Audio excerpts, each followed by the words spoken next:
Welcome once again. If you're yet to subscribe, don't go too far. Subscribe. I know you must be waiting. She's not going to say it. Yeah. So we are going to be talking about how to heal from grief. I'm going to be sharing more of a personal story of my own journey.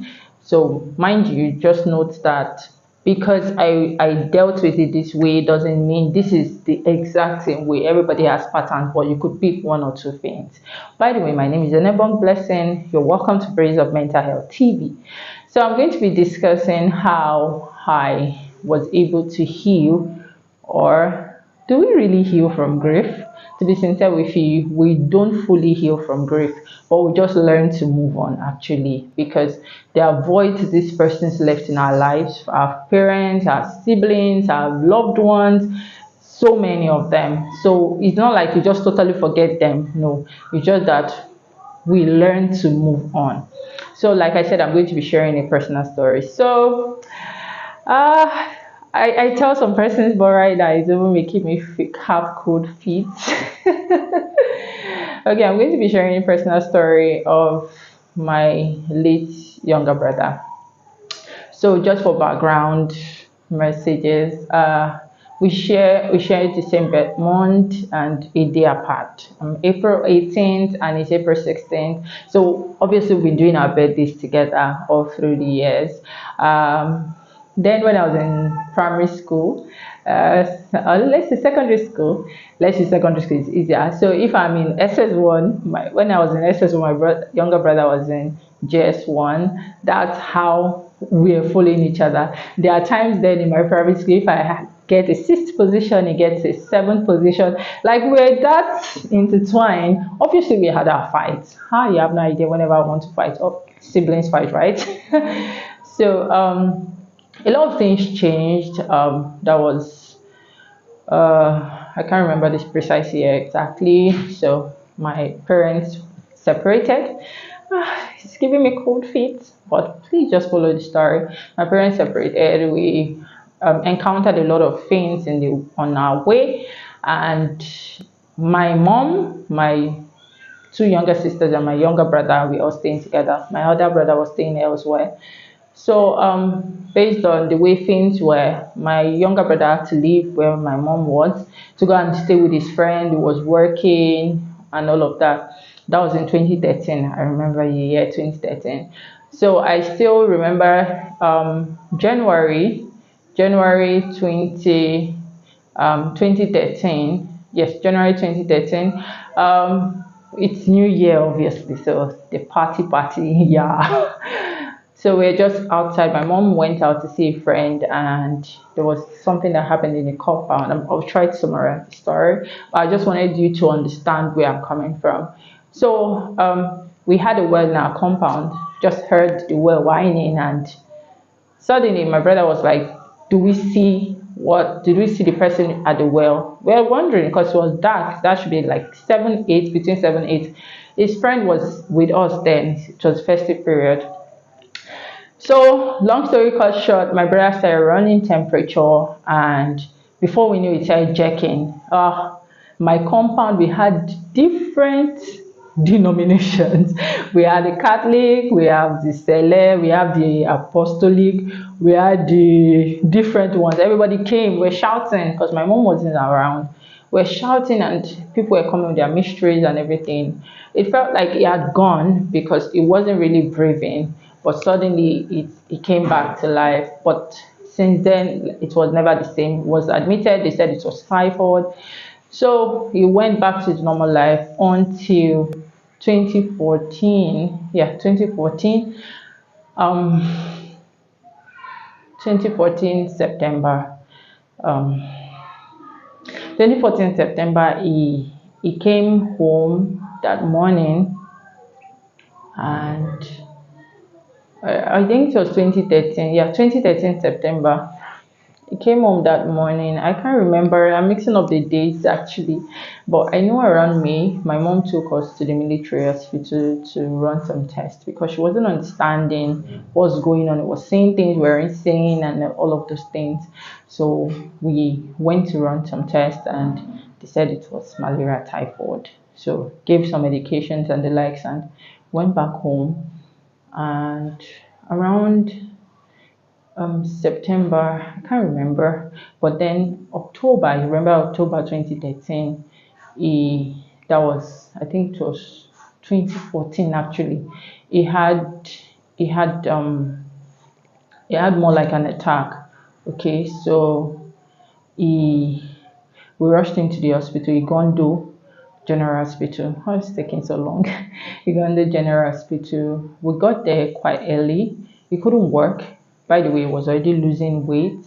It was My mom was always very scared whenever she's sleeping. She always turns to the side to be sure that he's awake and everything.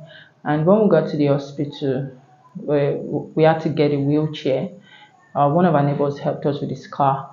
So when we got there, he were like, okay, give us the bed so that we could put this guy. By the way, we had to stick spoon in his mouth because he was convulsing. We got there, they didn't admit him. Patients later came, they were admitting them, but later on they said there was no space. That was some minutes to midnight. And then one Celestial woman happened to work. She was like, this young man shouldn't be here. His case is not a medical attention that he needs spiritual attention. Long story cut short, they didn't admit us, we slept outside. And the next morning, my mom had to send my younger brother to Ondo State. He's still my grandparents. Fast forward, fast forward, fast forward. The following year, 2015, January, I traveled to Benin because I was preparing for my exams for post-UTME and the like. So I was there. I was still sick. Um, Whenever I have my down times, I always run to him because he always had a way of encouraging me. I remember then I had my fears for my exam, and I was like, Prince, his name is Prince actually. I was like, Prince, do you think I'm going to pass? He said, whatever you do, you always pass, you always do things. And I still remember the words. That was in April. And that year we couldn't do our birthday together. I didn't know that it was going to be the last year. Okay, so yeah, so we couldn't do the birthday together, and that energized me. I gained admission that year, first list for the course I wanted, not the course they gave me, what I wanted. And then I was preparing, by the way. I still remember July 25th, because they had to take him to Port Harcourt. He was still falling sick back to back, so they had to take him to Port Harcourt.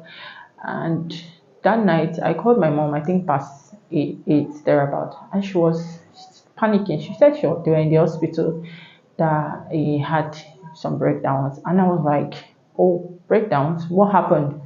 So my phone went off, there was no light then in the school environment. So around midnight, I had this very strange dream. And in the dream, I saw my younger brother look at me. He didn't say anything, and he felt so calm and just looked at me and he walked away. I woke up. I called my auntie because I was staying with my auntie. Then I told her, I said, auntie, I just saw this dream. Oh. Please call my mom. Let me be sure that he's fine. My mom was like, and my auntie said, oh, during when day breaks, we're going to call. That phone too was dead. She can't call now. So I was in the room. The way the bathroom was, it was a bit far from our room. And then auntie went with her phone. The next thing I heard, Jesus. It was loud. I asked her what happened. Hope he didn't die or anything. My auntie said nothing, that he's fine. I said okay. So that happened to be on the Sunday, July 26th. And I went to church. You needed to see my dressing that day. I bought this Oleku, a row on buba with this high heel. I quickly plugged my phone in church. After the service, I ran upstairs to go and check my phone so that I can call. And I went on Facebook and I saw one of my uncles, because I knew there's some person that can open matters. And I saw his message. His post was, he wrote, quite a number of things. And when I saw it, I remember my expression. I fell on the floor, started crying. I said, no, it's not possible. So I called my mom. I called, she wasn't picking. Later she picked. My uncle, another of my uncle picked it and said, oh, I said, what's up? Please give Prince, let me talk to him. He said he's sleeping, that he's fine. Eventually we confirmed that he was dead. Oh, you have no idea how I felt. For some days, I'll be in the bathroom, my auntie will go with me. I'm going on, my auntie's following me because we were all scared based on the kind of relationship we had. So, how did I move on? Oh, you can tell that you really don't move on. You really don't forget people you lose. You just learn to move on. So, number one thing I had to come to terms with is gone. I'm not denying the fact it's gone. So I had to admit that yes, this happened. I had to cry. That was the first time I cried to the point that everywhere was dark. Like even during broad daylight, it was so dark. My eyes were red and everything. So I cried so much. I felt the pain and everything. Yeah, I had to talk to somebody, learn to talk to somebody. I repeat, if you must cry, please cry. Talk to somebody. Don't rush it. Don't let people put this word, don't worry, all of us will die. We know, but it's still pain. We feel it. So admit it. Talk to somebody. Um, keep the memories. I still remember the beautiful memories in as much as I fasted a lot, by the way, to the point somebody told me one of those days in church, the person was like, may God answer your prayers just because of the way I was so faint. And I would beg you, don't blame God. The reason why I'm saying that is because the more you dwell on blame, the more hurt you will be and you become angry and all of those things. And it's going to make the whole case more painful. Keep the beautiful memories. Spend time with your loved ones. All of us will not be here forever. Maximize the time you have with your loved ones. Spend time with yourself. And much more. Oh my God. I just hope this were able to help you. I'm so sorry it's so long. I just wanted you to understand. Yeah, it's okay to still miss them actually. Don't feel bad that you're missing them. It's okay to still miss them. And whatever legacy they dropped, please continue it. Make them feel the love, okay? Um, and also stand by your other family members that are also having a tough time. And please take your time. If it means 1 month, years, please take your time. Don't rush it. I hope this was helpful.